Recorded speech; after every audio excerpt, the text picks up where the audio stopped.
উন্নত প্রথায় স্বাস্থ্যসম্মতভাবে পশুপালন। আজকের বিষয় ব্যাকটেরিয়া ঘটিত রোগ নিউমোনিয়া। জলে ভিজে ঠান্ডা লেগে হঠাৎ আবহাওয়ার পরিবর্তনে পশুর সর্দি কাশি হতে দেখা যায়। এই সময় প্রাণীটি বিভিন্ন ধরনের জীবাণুর দ্বারা আক্রান্ত হতে পারে।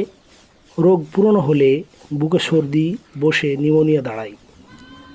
প্রাণীটি দুর্বল হয়ে পড়ে, নাক দিয়ে সর্দি ঝরে, খাদ্যে অনিচ্ছা, কোষ্ঠীকাঠিন্য দেখা দেয়। রোমান্থনকারী প্রাণী জাবর কাটা বন্ধ করে দেয়, দেহের তাপমাত্রা বৃদ্ধি পায়, ঝিমিয়ে পড়ে।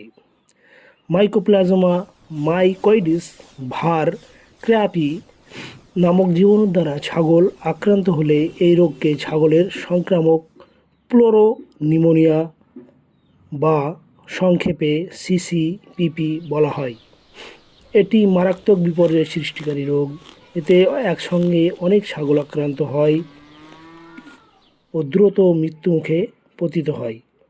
মাইকোপ্লাজমা মাইকয়েডিস গরুকে আক্রান্ত করলে এই রোগকে কন্টাজিয়াস বোভাইন প্লুরো নিউমোনিয়া বা সিবিপিপি বলা হয়। প্রতিকার: পরিষ্কার পরিচ্ছন্ন স্বাস্থ্যসম্মতভাবে পশুপালন করলে এ রোগ হওয়ার সম্ভাবনা কম থাকে। প্রাণী যাতে হঠাৎ ঠান্ডা না লাগে, জলে না ভেজে সেদিকে লক্ষ্য রাখতে হবে। বাসস্থান সবসময় শুকনো রাখতে হবে।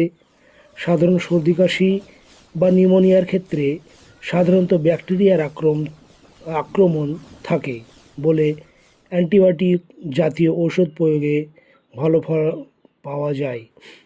শরীরের তাপমাত্রা অত্যাধিক বৃদ্ধি পেলে জ্বর কমানো ওষুধ দিতে হবে।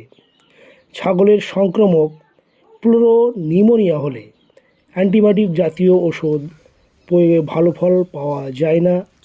এই রোগ প্রতিরোধের জন্য আগে থেকে টিকা দিতে হবে।